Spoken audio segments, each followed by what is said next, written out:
Allah, kenapa korang nak hina saya? Apa salah saya? Saya tak buat salah pun. Korang semua, apa korang hina video saya?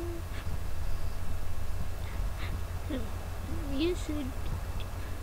Kenapa korang nak hina? Apa salah saya buat? Salah apa ke awak?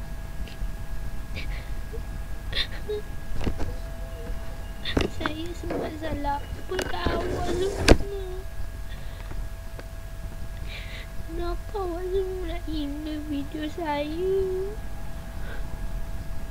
Saya buat ni pun untuk kebaikan saya.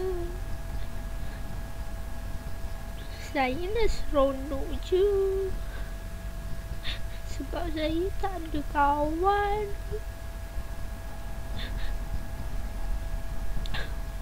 Saya buat semua ni saya nak seronok je. Kenapa tak boleh ke?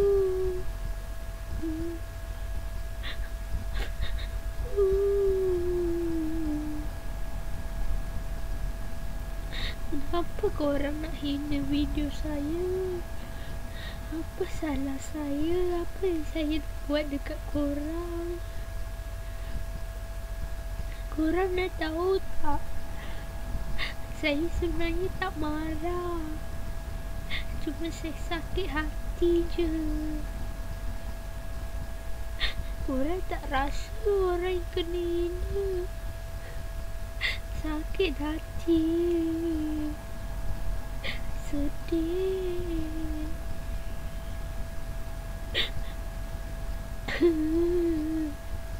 Awak ingat semuanya baguslah. Kan hina. Awak tak tahu kalau hina tu menyakitkan hati.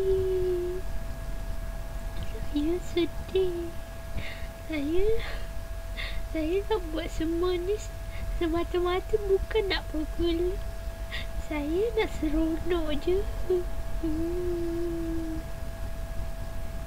Awak nak tahu tak? Korang dah buat dosa besar sebab korang dah buat orang sedih.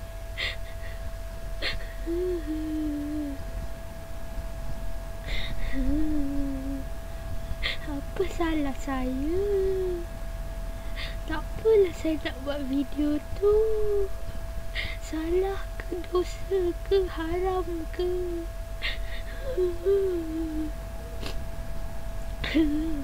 Apa salah saya? Awak semua jahat. Saya tak nak kawan. Saya doakan awak kena balasan.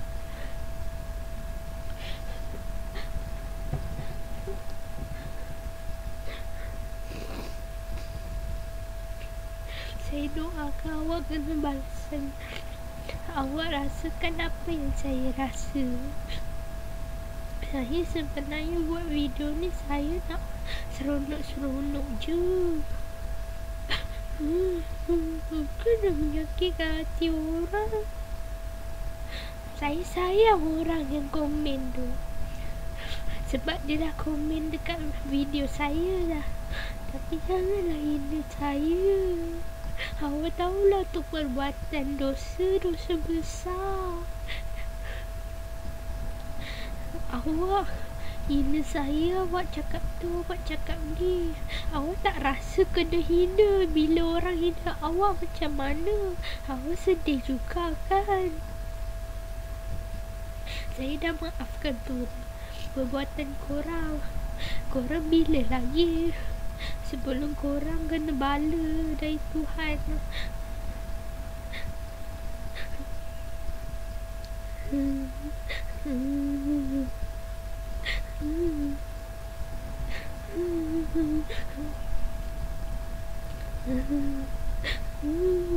Salah ke saya buat video tu?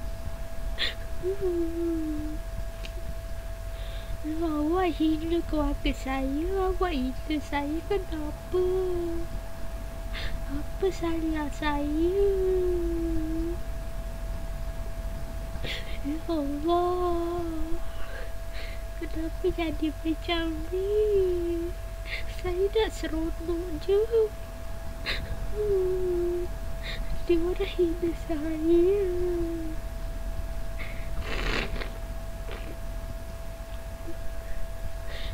Awak ingat tak sedih ke kalau orang kena hina?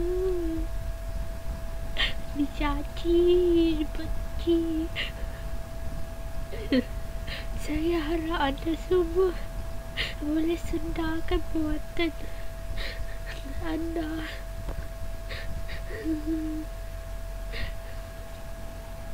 Saya harap anda semua dapat hidayah Allah agar anda semua tidak menghina orang sembarangan. Saya sayang korang.